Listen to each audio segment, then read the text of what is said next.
পাকা আমের চাটনি। প্রথমে দিব, আগে পরিষ্কার করে আমগুলো ধুয়ে ধুয়ে কেটে চুলে বেছে নিয়েছি। এবার দিব লবণ, কেটে নিয়েছি পেঁয়াজ,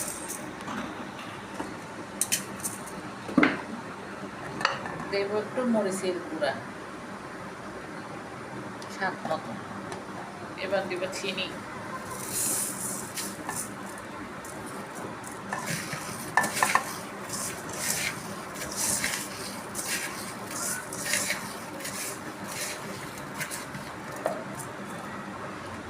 এবার আমগুলো সবগুলো এখানে একটা করে আমি চটকায় ফেলবো, পরিষ্কার করা আমগুলা।